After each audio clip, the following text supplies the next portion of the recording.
session is In Conversation with Three Imposters. My wonderful colleagues Brooke and Kate are going to be engaging in this conversation. But firstly, I would like to acknowledge the traditional custodians of the varied lands which we all find ourselves today, and pay our respects to elders past, present and emerging, and to recognise that at this stage I'm on Jagera land, so I pay my respects to those elders past, present and emerging. So firstly, if it's okay, Brooke, may you please introduce yourself to our participants, who you are, where you come from, if that's okay.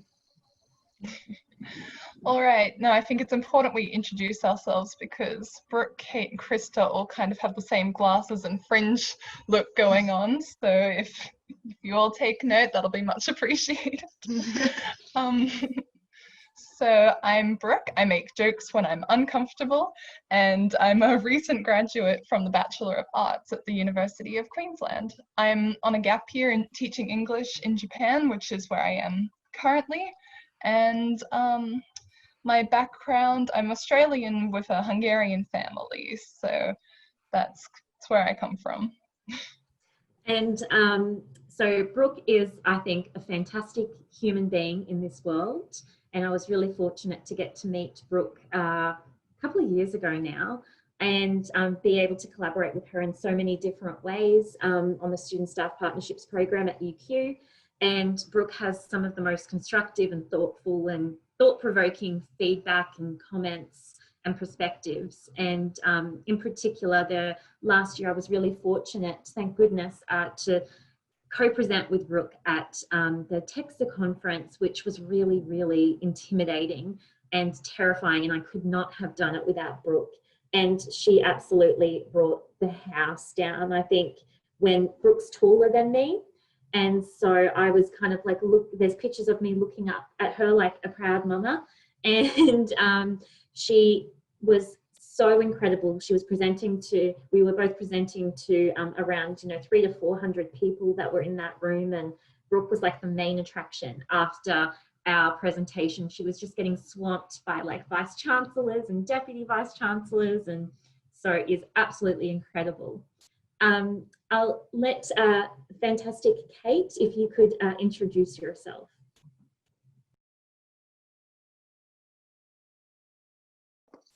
It'd help if I unmuted myself, but there we go. Okay, I'm Kate Fitzgerald. I am a recent graduate from the Doctor of Creative Arts program at USC, where I specialised in creative writing. And I've spent a lot of time at university. I think I'm basically a professional student at this point. But yes, I spent a lot of time studying creative writing and teaching in the past as a sessional staff member and course coordinator, and later on as a research assistant while I was completing my doctorate. And I guess I'm really passionate at this stage, now that I've graduated, about not only furthering my writing career, but also acting as an advocate for neurodivergent students in academia, specifically neurodivergent creators, because I was late diagnosed autistic, and I have co-occurring mental health conditions, which I guess have contributed to my feelings of being an imposter in an academic space. So yeah, that's what I'm interested in talking about today. I'll jump in and kind of make, well, Kate's got all this stuff going on and everything that she's achieved at university and so on. She's got all these scholarships, these internships at USC and the University of Melbourne, and underlined there. She's also been teaching creative writing, so she's not without her own achievements and exciting news.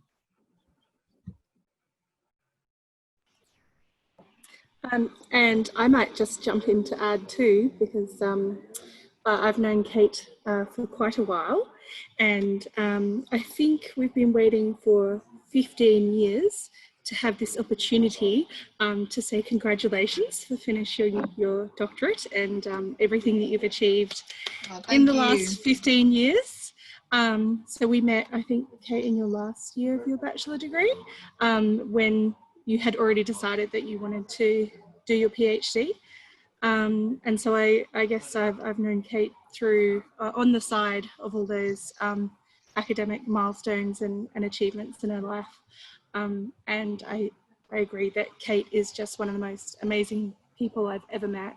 And for someone who has always struggled with language, there is so much beauty that Kate has showed me from literature through her sharing that with everyone. So when we were at uni, there was no student magazine.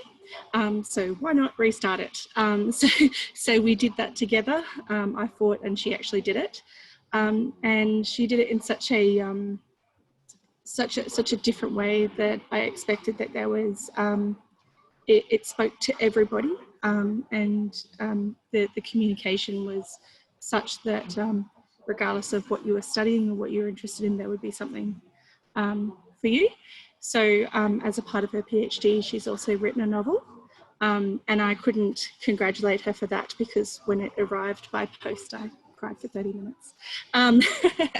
So because of the pandemic, of course, there's no there's no celebration, but unfortunately there can't be a ceremony. So, haha, Kate, congratulations again. And thank you so much for coming today and sharing, and for your amazing journey inside and outside of academia and all of the things that you've done on the side in supporting and getting Studio 23 off the ground. I think that's one big one that I might just mention now. So I think all of us here, so the panel, we're all interested in inclusion in the workplace and how we can make that happen in different ways and in the different spaces where we are. And I was struggling to figure out what I could do at the time. And Kate and her family were also trying to figure out how to do that in their community. And there was something missing, so they created something. And that was an enormous inspiration to me, that we don't need to sit and join something, we can create something ourselves, and we can maintain that ourselves. So thank you, Kate. Have a lovely session if I turn this off. Thank you so much, Krista. And I guess last but not least, my name is Madelaine-Marie Judd. I currently work here at the University of Queensland as the Student Partners Advisor, so leading the Student Staff Partnerships Project program. It's a mouthful. But prior to this, I've worked at a couple of different universities in Southeast Queensland as like a project manager, but this was my first kind of student-facing role, which I've absolutely loved. And I'm currently a Doctor of Philosophy candidate in my spare time at Western Sydney University in the Institute for Culture and Society. So thank you all very much for joining us today. We really appreciate it, and thank you to my fellow conversation partners. So firstly, our first question, and to our participants, please don't hesitate to add any questions as well or interrupt us via the chat feature. But our first question is, what was a defining moment for you when you have felt like an imposter? So Brooke, if it's okay, do you mind if we start with you? That's not okay, because we didn't get to gush about your achievements like you did for us, and Krista so eloquently said. I think it's good for you all to know that Madelaine-Marie is a complete research powerhouse and has so many publications, that she's made a huge difference to student representation at a university which hasn't traditionally been so great with their barriers. And she is currently the advisor of one of the most well-known student staff partnership programs in Australia. Wow. And is a complete trailblazer for the research and practice on this, while in her spare time doing a PhD on cultural diversity. So I think that's really important that I say that before I start. Oh, thank you. And just everyone, I paid Brooke to say that. So she pays handsomely. Yeah, so a defining moment. This is my favorite story for parties, because I'm really fun. But I came from an immigrant family. English wasn't my first language, low socioeconomic, and first in family to university or any kind of higher education. And as a student, I never had any kind of push behind me or anything like that. So I got through high school with a beautiful OP13 with special consideration for all of my labels. And somehow I managed to get into the University of Queensland by the skin on my teeth. And I knew that. And my school advisors made sure I knew that. And when I started university, I walked into UQ on the first day with their big sandstone buildings and the prestige and the honor and everyone wearing boat shoes and expensive clothes and all that. And my first thought was, oh, you shouldn't be here. Like, this isn't for you. This is not for you.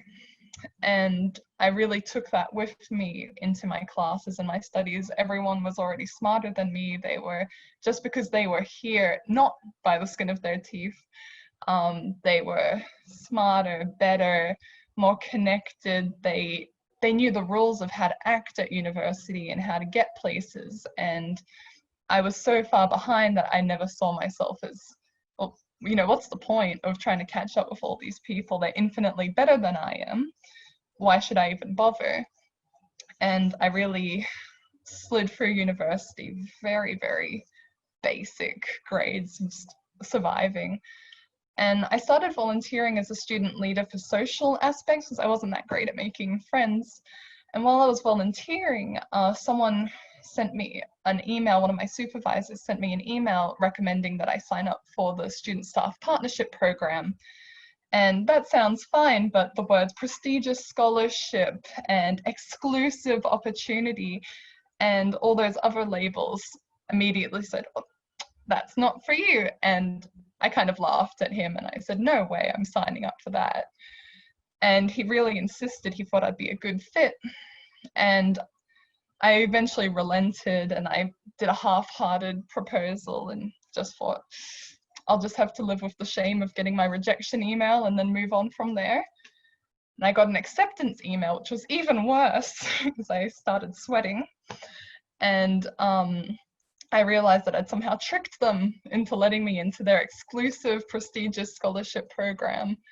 And I really worked myself up so much before our first meeting of this partnership team with staff and students. And I was so nervous to go in there. I felt sick, I was sweating. And I walked into that room and two of the girls in there were talking about their upcoming all expenses paid trip to Israel, their internships based on their merit in all sorts of areas. And I almost backed out of that room and just pretended it wasn't me, you know, I don't know Brooke Szucs. But I sat down and I was waiting for them to realize that I shouldn't be here and for them to kind of politely ask me to leave. And very quickly it turned out that I was the only person in that room who actually had experience as a student representative on a project about student representation. And very quickly that flipped the switch on where I was and where I fit into that team dynamic, because suddenly I had all this information and all this direction, and these really great, amazing people were listening to me and valuing what I had to say. And that totally changed my outlook on myself and the value of my own experiences. Yeah. Sorry, so long. No, thank you so much, Brooke. I think that's an incredibly powerful story.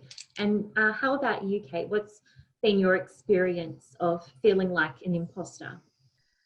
Well, I guess that kind of started straight out of university when I first started my undergraduate degree. I didn't do too well in my first semester with all those sort of introductory courses, and I did feel like, oh, okay, this isn't something that I'm going to stick with very well. I had terrible anxiety. I didn't like to speak up in class. I struggled with all the kind of things that you need to, I guess, succeed socially and professionally at university. But then when I started my creative writing major, I got a lot of support from my teachers and supervisors. And then I went on to do an honours degree. And from then on, I was given classes to tutor once I started my PhD. And I was even a course coordinator for a year. Back in the days when casual staff could run a course and it wasn't delegated solely to the lecturers.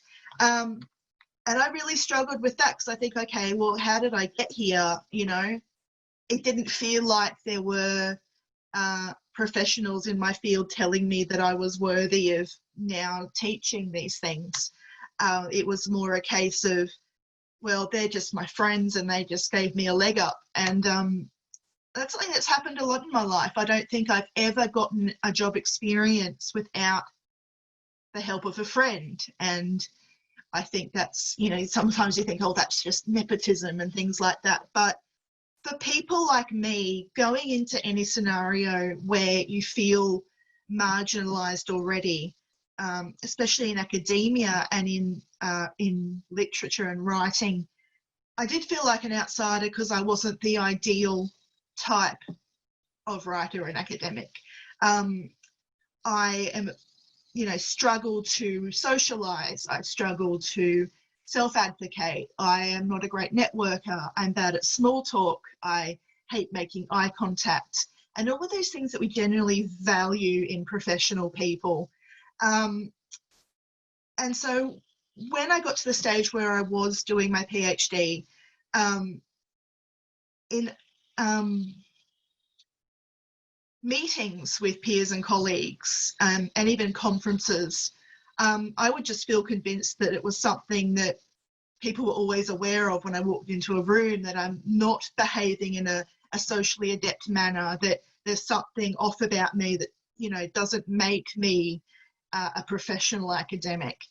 Yeah, and I think that's a big part of imposter syndrome, is feeling like you don't have the same ability to perform as other people in the room just because you don't present those things that are seen as professional assets. So yeah, that was it to begin with. Yeah, no, thank you, Kate. I think for myself, there's been, and I know that, you know, Brooke and Kate, you probably feel the same way as well. There's been so many different moments of my life where I felt like an imposter.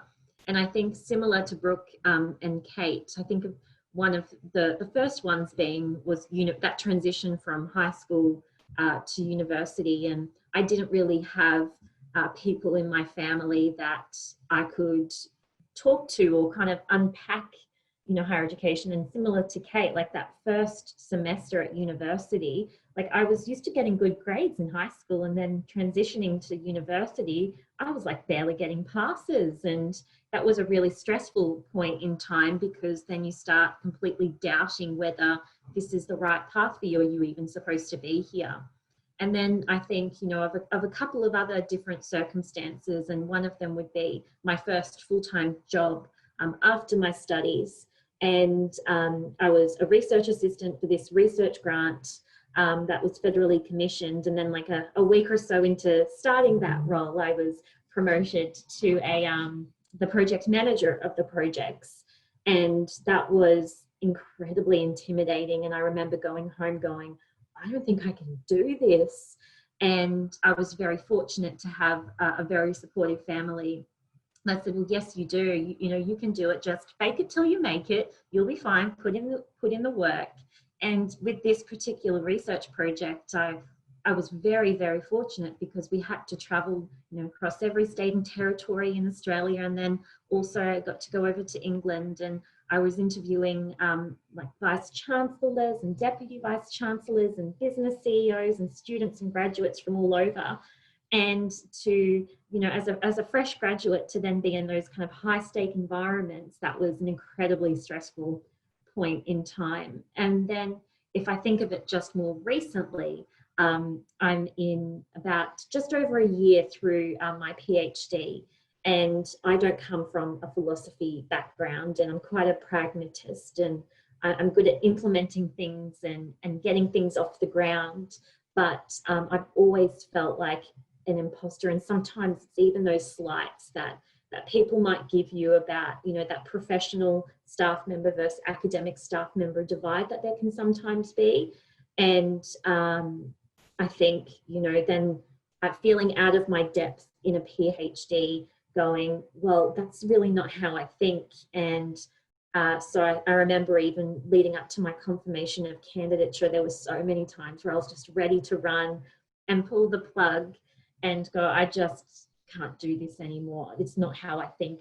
I don't belong here. I've been around those PhD students and that's not who I am. And so I think for me, it's something that, you know, at any point in which I think that I might be pushing myself and extending myself, which is important in life, I'll probably feel like an imposter, which isn't necessarily a bad thing. So kind of shifting focus a little bit, for Brooke and Kate, and whoever wants to answer it first, please feel free to. But what are some of the factors that you have found have actually held you back and made you feel like an imposter?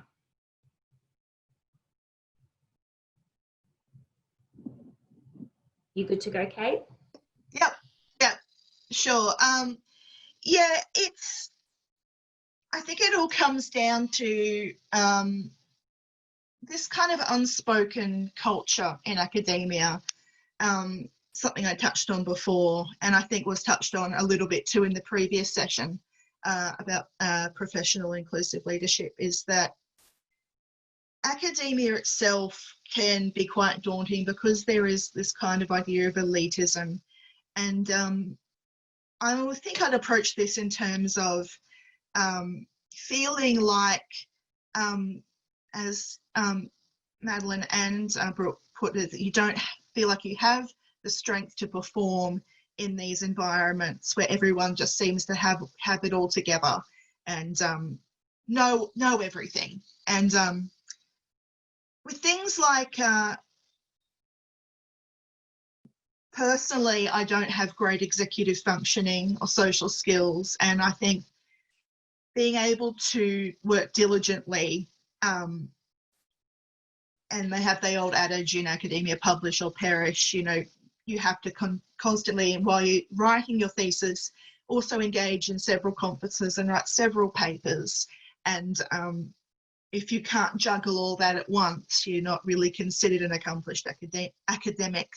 But I think also in terms of accessibility of language and resources and output from academics, the language can be daunting and seem inaccessible.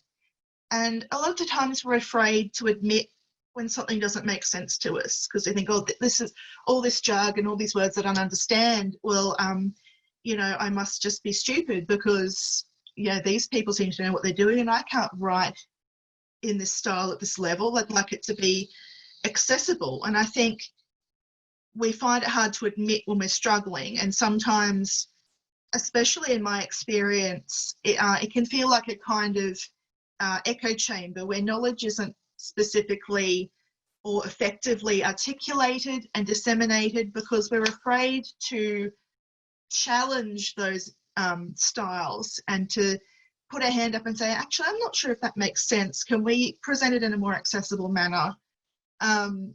Because I think ideally we'd like to make these resources accessible to anyone looking to acquire new knowledge. And I think students and staff are often afraid to admit they don't understand something, or when they're feeling vulnerable or not coping, and struggling to meet those expectations. And that's entirely imposter syndrome, no matter what your position in academia.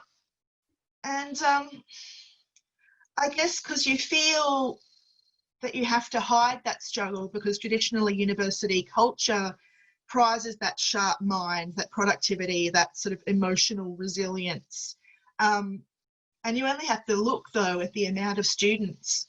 I've seen the statistics of a lot of postgrad students who really struggle with their mental health, and ultimately that kind of thinking can do a lot of harm. And I think there definitely needs to be a shift in the way we think about how we discuss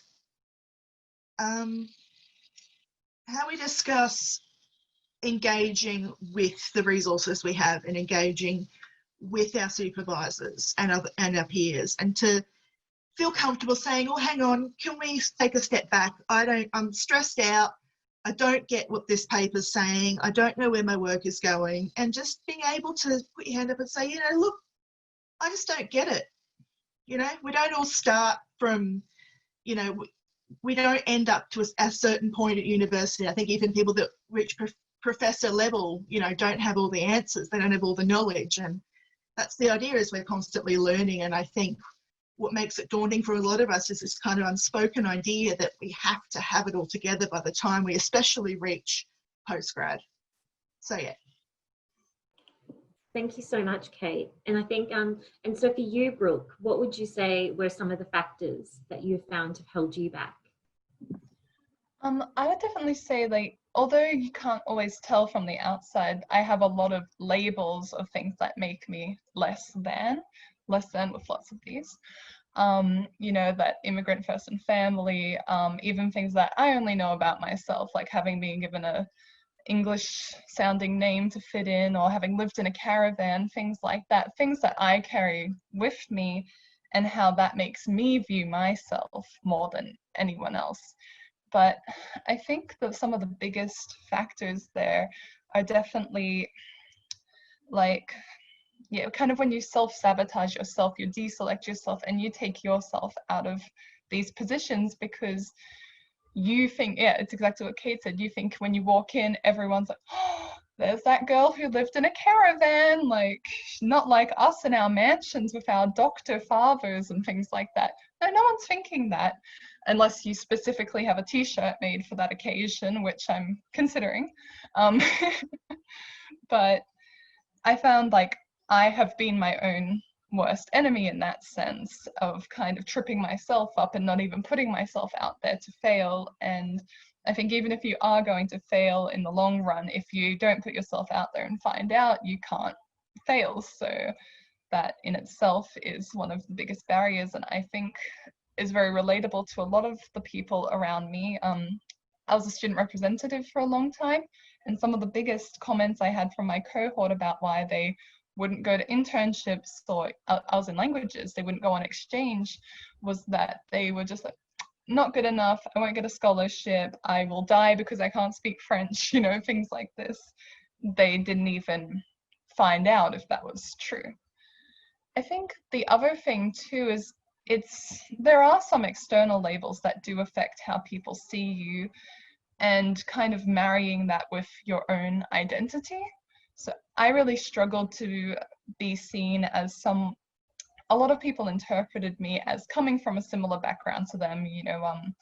I went to a private school on an amnesty kind of program and things like that. So I have certain knowledge and understanding of some social expectations that are exclusive to some areas of society, but I don't have it in that same way. So being judged on that same level is one thing. And another thing is actually the cultural diversity.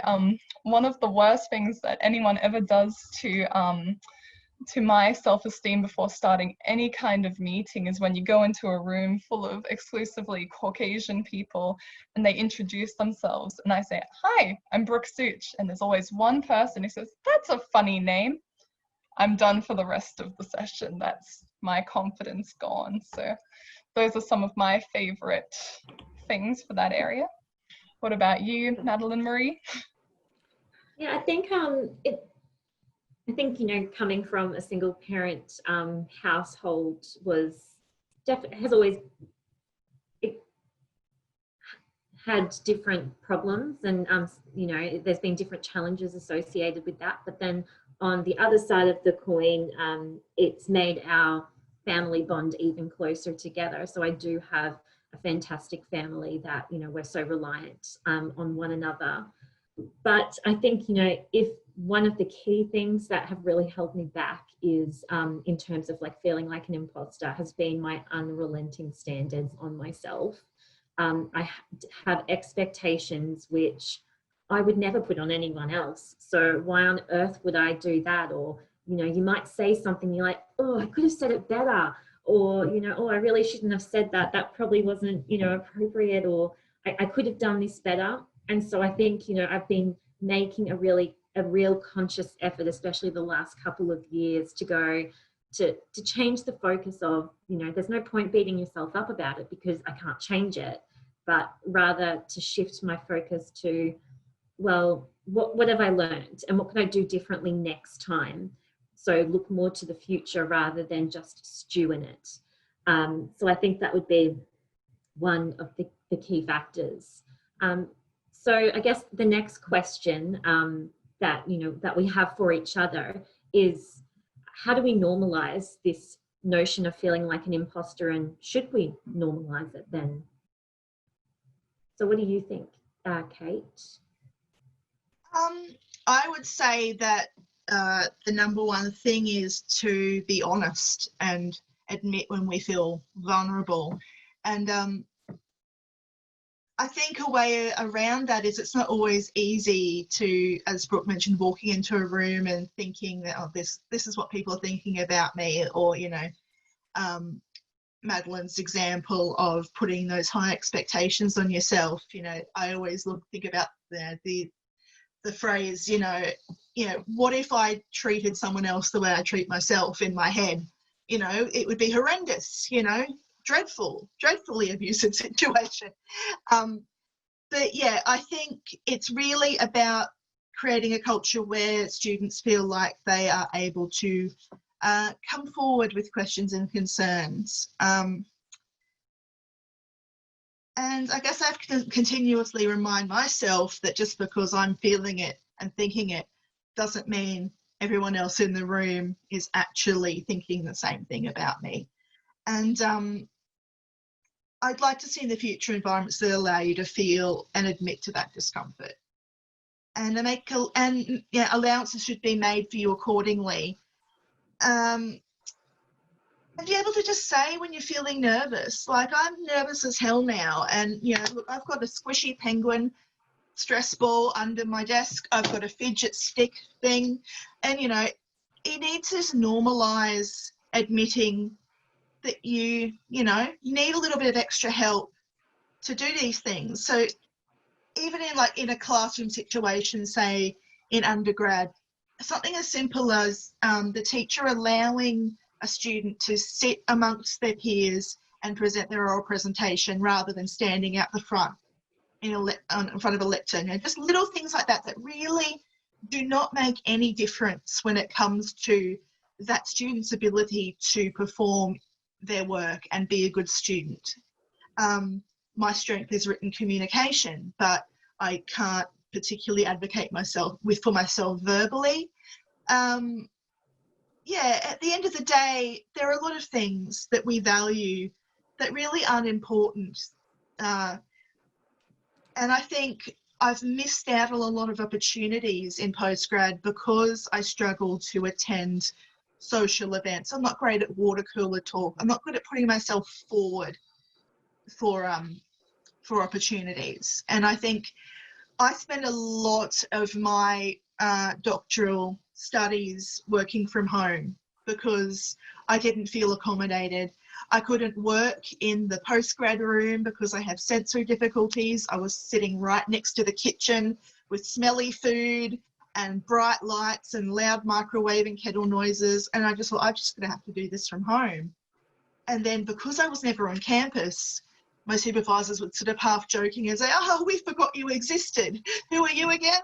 And I think it's true to the case that there are a lot of students that can't put themselves out there. And no matter how good their work is or how good their supervisors tell them their work is, if you don't, you know, constantly push, if you're not great at that chatter, if you're not great at looking the part and looking professional, then you will be forgotten. And I think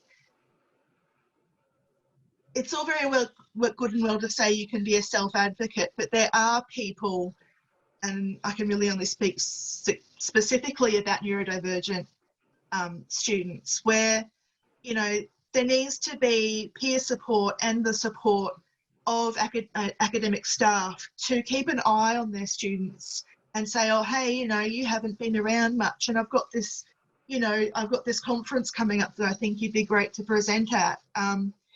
and not just think, oh, well, she's not around, she's not engaging. Whereas in reality, I was just furiously studying and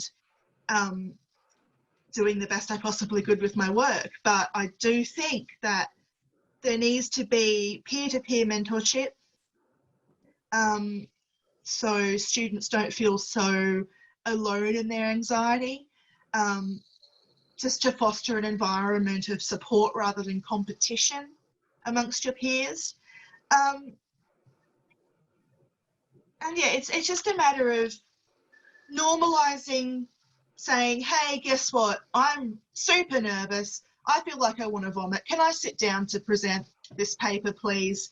If I fiddle with this, you know, it's not going to stop me, you know, producing the results that, you know, that will come out of this presentation. You know, it's normalising different ways of existing in the world and different ways of communicating. And yeah, that all comes back to inclusivity. Yeah, I think that's such an important point to make, Kate. And also to let you know, I was so nervous at 11-ish today about this session. So it's lovely to hear that we were all on the same boat. And I think, yeah, I think it's enabling us to be more empathetic towards one another if we, you know, acknowledge what our vulnerabilities are. And I think it's important to normalise it as well. And I think what had normalised it for me was there were people that I really looked up to in, you know, those leadership positions that I admired, not just because of their titles, but because of who they were as human beings. And they openly acknowledged, you know, even in lecture theatres to people, that they felt like an imposter. And that I actually went up to them afterwards and said, do you seriously feel like an imposter? And just because it absolutely confounded me.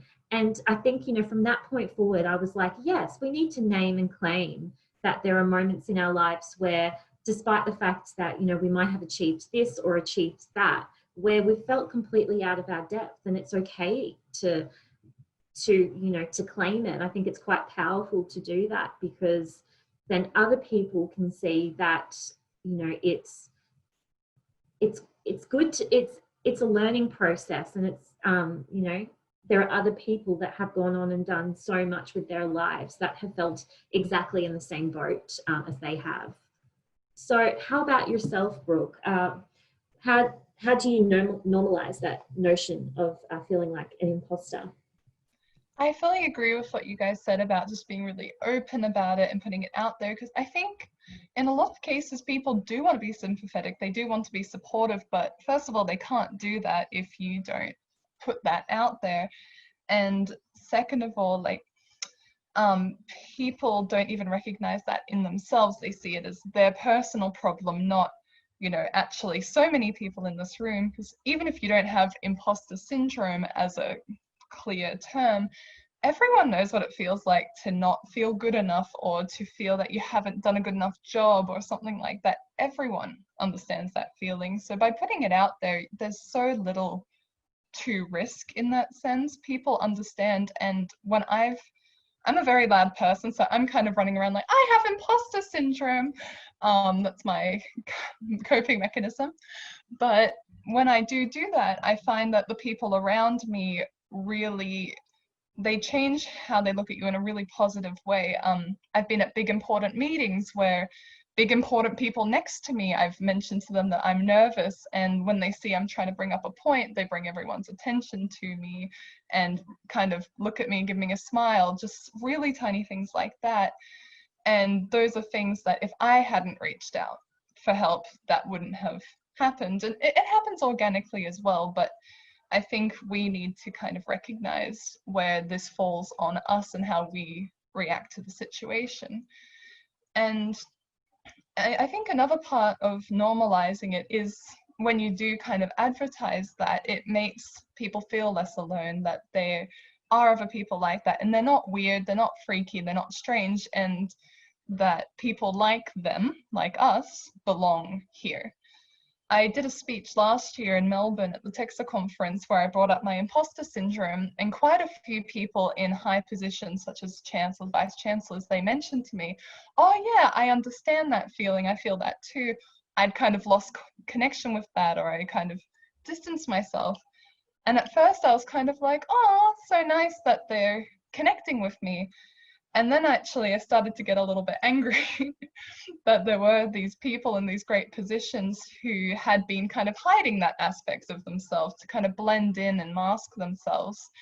And that, you know, kind of having people like that already advocating would have meant so much to me as a younger student, to me now, things like that. And I realized that's who I want to be.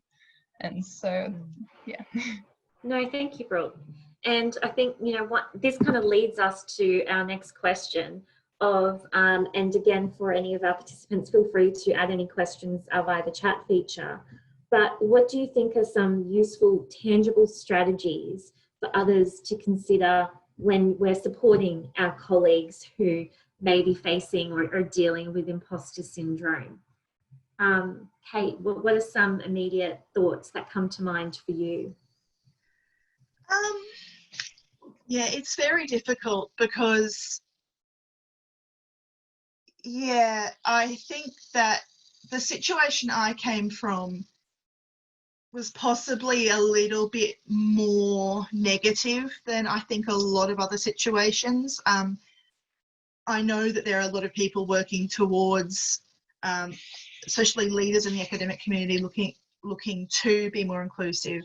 But just another small quick anecdote, when my thesis, which was a novel, and the research component for my doctorate was mental health and women in fiction. And my supervisor said to me, don't let on that you have a mental illness or you won't get very far in academia. And I said, well, that's too bad because that's what my thesis is about. And it's, you know, a semi-autobiographical novel. I think people are going to catch on pretty quick. That definitely, yeah, just verbally and anecdotally being around those higher up in academia, they've said they don't know how to deal with students that present vulnerability. There is a lot of, they don't give a lot of leeway to students that will email and say, can I have an extension, please, because I have depression and anxiety. And I think even the accessibility networks at some universities, they make it very hard. I tried to get a 6-month extension while I was studying, and it was a huge bureaucratic process that made things a lot more difficult for me and sort of drained my health further. And so, yeah, back to what you were asking, how can we best do that? I think there need to be people in leadership positions that are willing to reach out and say, hey, how's it going? Are you okay? And disclosing a disability or mental health condition is a whole other nuanced discussion that we don't have time to have here. But I feel like the onus shouldn't just be on the student to feel like they can come forward and just say whatever's troubling them. I think there really needs to be, in a lot of the university literature, even in the course guide, when you start a new course, a little blurb to say, you know, we all struggle, come to me with any questions. You know, I think the responsibility, from university staff to be flexible and acknowledge the students they have that do have learning differences or come from different backgrounds or who do feel like a bit like an imposter. I think it's up to them to sort of nurture that. And if your student's being a bit quiet and not participating, you know, reach out and find out why. If you have an opportunity for that student that you think would really fit with them, check in on them. I think there really needs to be more active, a real more active initiative on the part of university staff. But that's not to say that students themselves shouldn't establish support networks to continue to normalise these feelings of vulnerability. I think for those of us that can't be great self-advocates, I think there needs to be people stepping up to be great peer advocates, and university staff too, definitely. I think there are initiatives happening, and I think there is training that is happening to assist university staff to better include those kinds of students. But I think we've still got a long way to go, and I think it's on all of us, I think, to step up and ask the hard questions, say the hard things, be vulnerable.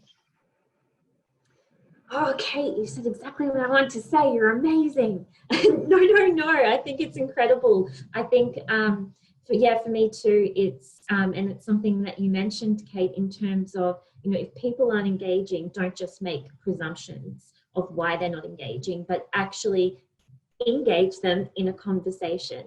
And just even in like the partnership space, as like a bit of an example, there's been staff members in the past that have said, well, they don't care about the projects. They're not even engaging. They're not answering emails. And then I will say, well, have you reached out to them? Have you made regular like catch-ups? And then they say, well, no. Maybe you might want to reach out. And even, and we've said it previously, but getting to know each other on a more kind of human level first, and Brooke mentioned it earlier as well. Like, I think that the in a previous panel that we had, we were talking about getting to know each other by different terms of references.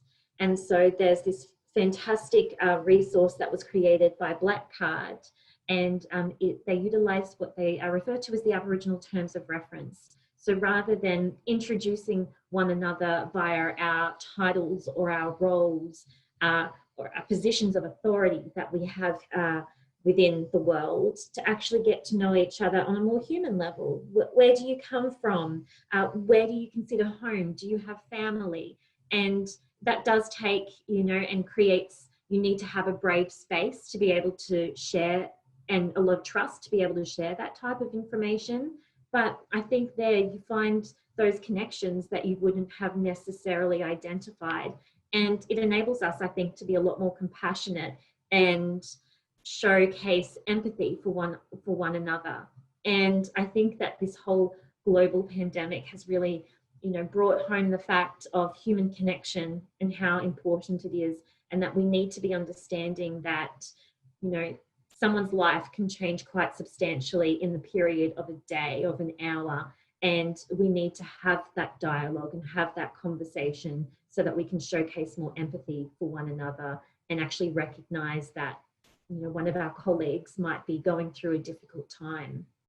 I also recognize, that I'm going to have to leave in a couple of minutes, but you are in the more than capable and fantastic hands of Kate and Brooke that are continuing the conversation. But before I go and pass over to Brooke to share her perspectives on some tangible strategies, I just really wanted to thank Kate and Brooke so much for their time and for their incredible insights, and to everyone here today as well. Okay, and Brooke, I'll pass over to you. All right, thank you so much. It's been a really exciting discussion for me, and thanks for inviting us in the first place. Good luck with where you're going, and we'll catch up with you soon. And thank you for your insights. All right, so now that she's gone, oh, she's gone, okay. Yeah, so now that she's gone, I do want to say that she is definitely one of the best people you could talk to about how to encourage and support your colleagues. Madelaine-Marie's been nothing but an empowering boss, co-worker, friend, mentor, all of that. She's made a huge difference to me in my university career, and I'm bringing that up because I think what she did are some really great strategies, and it helped me. So if you can take that on board with yourself and think about how you can enact and how you can be that person for someone else, that might be really life-changing for someone around you. I think the biggest thing is being aware of the people around you, seeing what they need, being open to it, and opening yourself up as well. If you're vulnerable, the people around you will be vulnerable, and they will open that up. And I want to kind of underline that it doesn't matter what position you're in, if you're a boss, if you're a student, if you're both cashiers at Woolies or something like that, it doesn't matter where you are. I strongly believe in leadership as an action, and that it's in what you do, it's not in your role or who you are in that sense. But for me, I've always been horrifically afraid of public speaking. I was bullied so badly as a child that getting up in front of someone to judge my work that I've put effort into is just one of the worst things I could possibly imagine.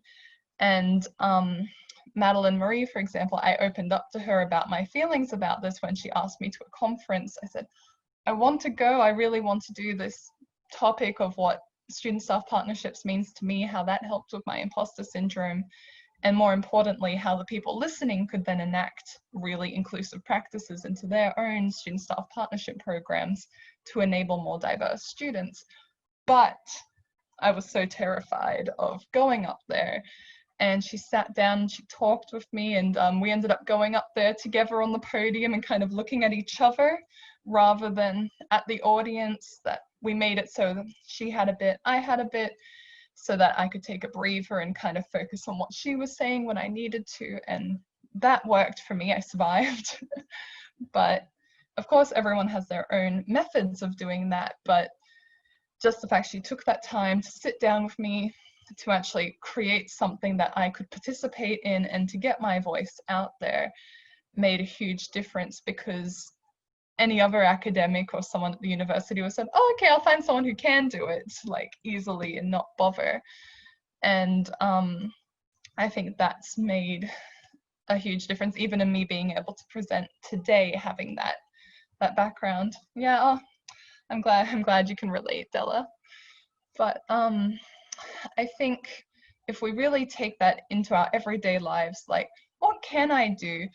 And also recognizing, I agree totally with what Kate and Madelaine-Marie said before about, like, if someone's not engaging, if someone's not doing something, there's a reason for it. People don't want to just check out or be lazy or anything like that. They really do. People do want to be engaged, but often it's a gatekeeping. They don't let themselves put themselves out there. They don't know how. They feel scared, or they feel like you don't want them to. And if you kind of open that up, that can change things. Like, as a teacher and as someone who was a disengaged student, I was always treated as a problem. You know, I was a problem student. I wasn't engaging because I hate school and whatever, not because I had home problems and emotional health issues and all things like that. It was always, she needs to behave, put her in this corner until she behaves, not actually, why does she get upset when we want her to do math or something like that? And changing that framework, which is how everyone has always treated me in the past, to then having Madelaine-Marie, who I was working for at one point and also with as a student partner, who was very much like, why and how can I help you? That changes everything. But yeah, so Kate, what are your thoughts now, for we've got a few more minutes there, and if anyone wants to ask us some questions or reach out or just say hi. Yeah, I think that's really important. I think the relationship, Brooke, that you have with Madelaine-Marie, I definitely have with Krista, as she so beautifully introduced me earlier.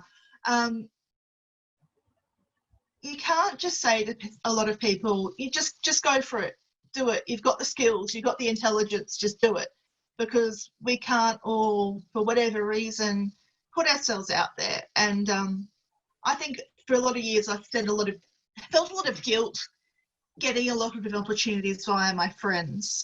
But you know, it's how we get opportunities, especially to those of us that don't, like me, present well at job interviews. I have never gotten a job by going into a room and presenting to strangers in my own way. Like, I really do think that you need those contacts, and there's nothing wrong with your friends giving you a leg up.